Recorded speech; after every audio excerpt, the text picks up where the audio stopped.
wabarakatuh. Bagaimana kabar kalian hari ini? Semoga kalian diberikan kesehatan dan tentunya lebih semangat lagi di semester genap ini.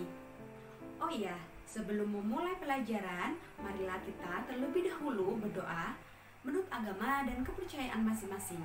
Berdoa dipersilahkan.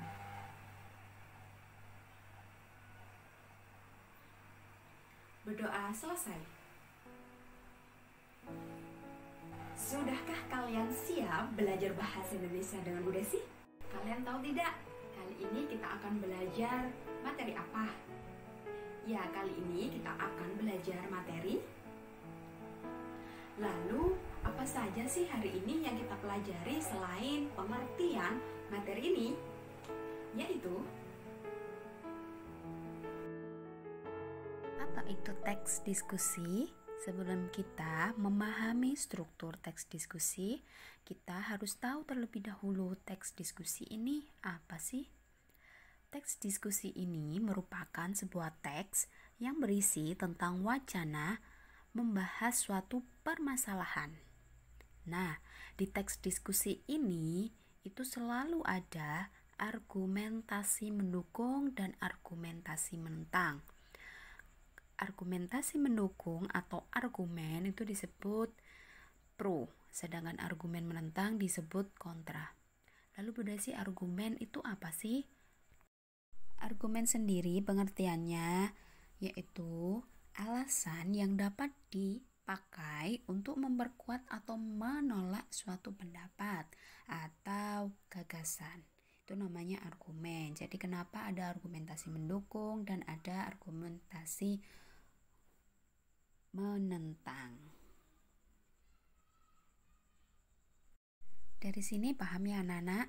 Selanjutnya kita masuk ke tahap memahami struktur teks diskusi.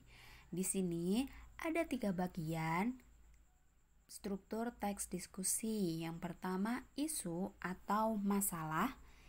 Yang kedua argumen atau pendapat itu tadi. Dan simpulan atau saran. Argumen di sini dibagi menjadi 2, yaitu mendukung atau pro, menentang atau kontra.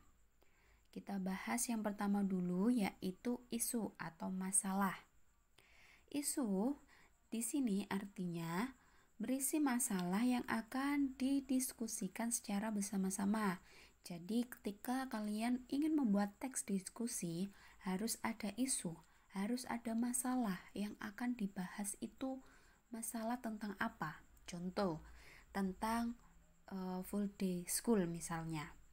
Full day school, apakah sebenarnya full day school ini efisienkah, baguskah untuk anak-anak di Indonesia? Itu isu. Yang kedua, argumen mendukung.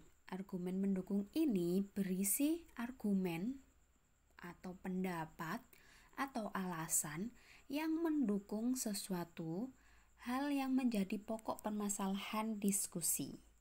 Oke.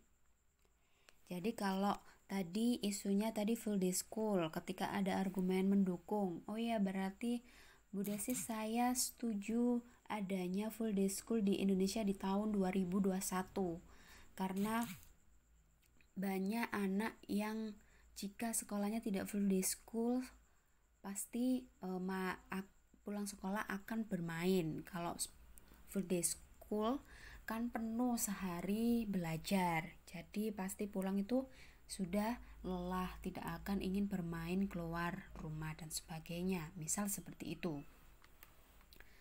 Selanjutnya, argumen menentang berisi argumen atau alasan yang menentang argumen yang mendukung. Jadi di sini kalau sudah argumen menentang berarti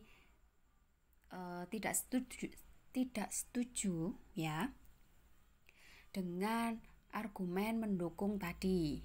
Misal ketika siswa atau anak Indonesia sekolah dengan model full day school akan menjadikan anak itu terbebani, capek karena seharian full sekolah. Misalnya seperti itu. Tahap terakhir yaitu kesimpulan, yaitu hasil akhir yang berisi kesimpulan dan rekomendasi tentang suatu isu yang dibahas. Jadi kesimpulannya dari argumen mendukung dan argumen menentang itu apa? Dari penjelasan tadi, semoga kalian dapat memahami apa yang Bunda Desi jelaskan. Nah, sekarang ini adalah bentuk contoh dari teks diskusi. Mohon untuk diperhatikan dan dipahami. Ini adalah teks diskusi dengan judul handphone dan anak-anak. Sudah kalian bayangkan kan isinya ini pasti tentang penggunaan handphone untuk anak-anak. Apakah handphone itu baik atau bahkan buruk untuk anak-anak? Nah, di tahap pertama tentunya ada tahap isu. Kalian bisa pahami di situ bahwasanya HP atau handphone ini akan sebuah perangkat yang digunakan untuk mempermudah manusia dalam urusan komunikasi. Apalagi di tahun ini 2020, semua orang, semua manusia, bahkan anak kecil pasti menggunakan handphone.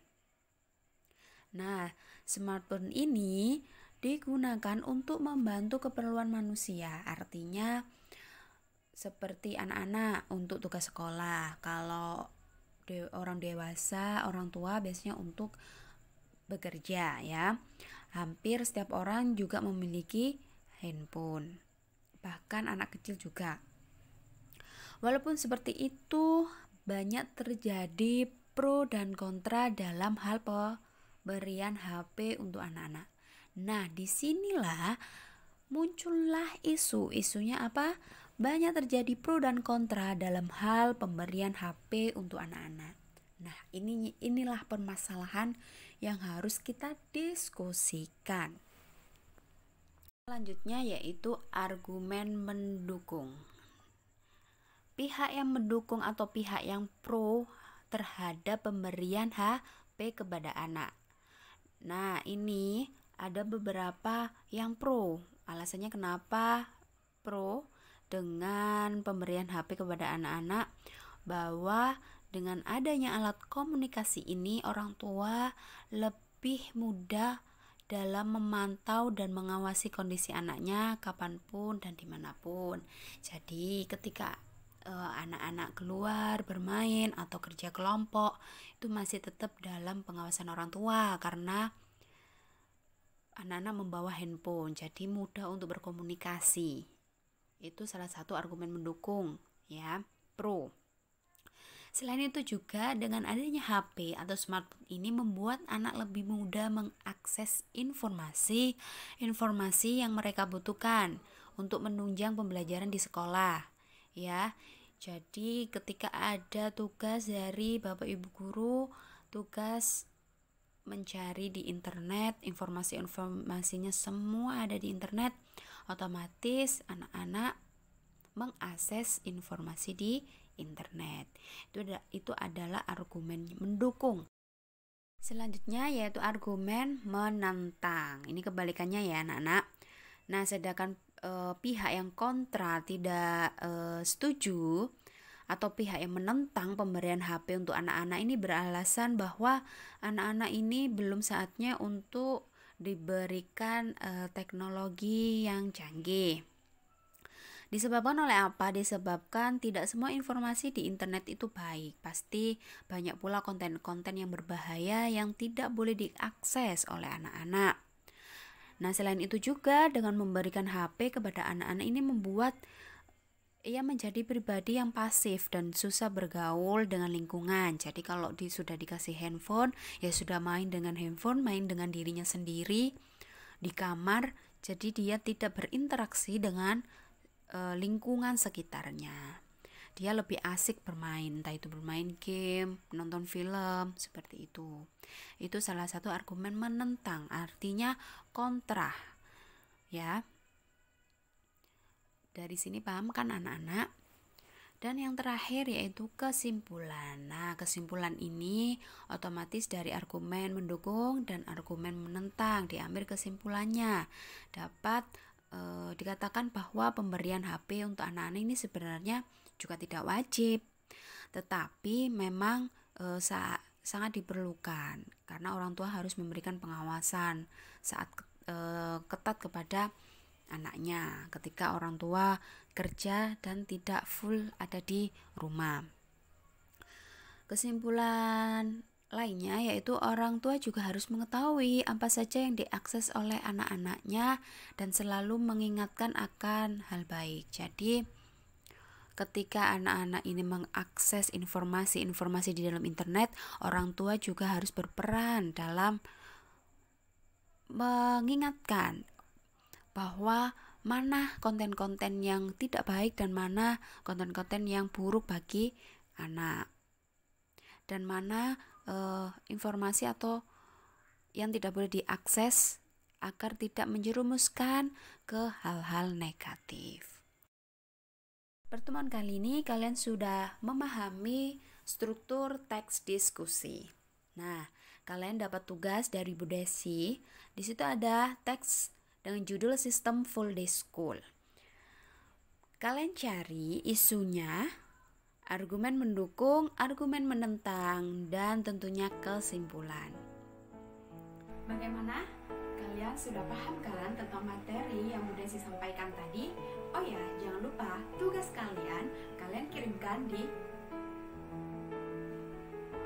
Dan pertemuan selanjutnya jangan lupa kalian pelajari di buku paket kalian halaman.